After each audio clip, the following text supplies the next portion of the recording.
सुनने में थोड़ा सा टेक्निकल लगता है, अंग्रेजी जैसा लगता है, घबराइए मत, सरल भाषा में बताऊंगा। सबसे पहले जिस भी कंपनी में आप काम कर रहे हैं, कहीं नौटंकी कंपनी में तो काम नहीं कर रहे, आजकल आ गई है कहीं पैसा घुमाने वाली, मनी रोटेशन, जिसका प्रोडक्ट कोई बेस ही नहीं है, ये भाग जाएंगे।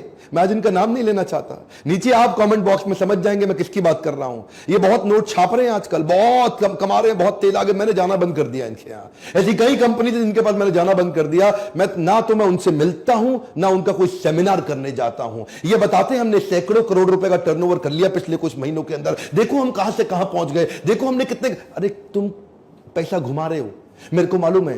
प्रोडक्ट जब तक दमदार नहीं है, वो प्रोडक्ट इवैल्यूएशन का पहला स्टेप, अपने प्रोडक्ट की नीड और अर्जेंसी पहचानने की कोशिश करो मार्केट में। जो प्रोडक्ट आप बेच रहे हैं उसकी जरूरत कितनी है। कई बार हम लोग कैसा माल लेके आते हैं, वो लेके आते हैं जिसमें मार्जिन ज्यादा है, वो नहीं लेके आते जिसकी नीड ज्यादा है।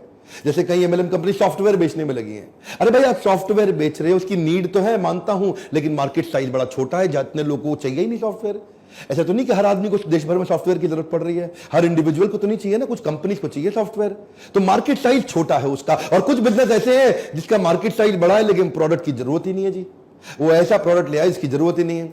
इसका सेकंड पॉइंट समझिए, identify the uniqueness of the envision product. ये बड़ा इंपॉर्टेंट है सेकंड पॉइंट। जो माल आप बेच रहे हैं वो कितना यूनिक है।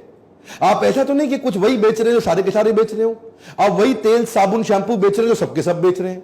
आप वही टूथपेस्ट बेच रहे हैं, सबके सब बेच रहे हैं। अगर वो टूथपेस्ट है भी कितनी यूनिक है, अगर वो तेल साबुन शैंपू है भी कितनी यूनिक है। ऐसा तो नहीं कि कोई भी कॉपी मार लेता आकर के एमएलएम चालू कर देता, लो जी मेरा भी टूथपेस्ट पकड़ो और बेचो जी, 150 रुपए का टूथपेस्ट 500 रुपए में बेचो।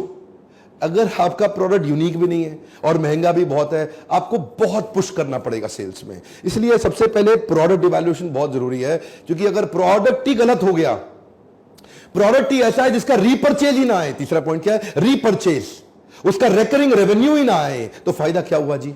मान लो जैसे कई सूट लेंथ बेचते हैं, एक कंपनी थी सूट लेंथ बेचा करती थी, सूट लेंथ बेचते बेचते उड़ गई। अब सूट लेंथ आप बेच रहे हो, उसका रेकरिंग रेवेन्यू है ही नहीं। आदमी को हर हफ्ते सूट लेंथ थोड़ी चाहिए। आप कुछ कपड़ा बेच रहे हो, उसका रेकरिंग रेवेन्यू है ही नहीं, वो हर हफ्ते तो चाहिए ही नहीं होगा उसको। आपने मान लो कुछ ऐसी आइटम बेच रहे हो जो बार बार बिकेगी नहीं, तो आपका रीपरचेज किधर से आएगा। रीपरचेज तो बहुत जरूरी है एमएलएम के अंदर। देखो अगर कंपनी और प्रोडक्ट को ठीक इवैल्यूएट नहीं किया तो आपके लिए टाइम कंज्यूमिंग हो जाएगा, अल्टीमेटली आपको बहुत एक्सपेंसिव पड़ेगा, आपको ये नेगेटिव पड़ेगा, डिसरप्टिव पड़ेगा। इसीलिए शुरुआत से ही ठीक कंपनी ठीक प्रोडक्ट में काम करिए। अच्छे ग्लोबल जायंट्स हमेशा पीएसपी बिल्ड करते हैं, प्रॉब्लम सॉल्विंग प्रोडक्ट, वो प्रोडक्ट जिससे मार्केट की बड़ी बर्निंग प्रॉब्लम सॉल्व हो रही हो। तो जो आप एमएलएम में बेच रहे हो, ऐसा तो नहीं कि जी आप भी वही बेच रहे हो जो सारे बेच रहे हो, कोई बर्निंग प्रॉब्लम आप सॉल्व ही नहीं कर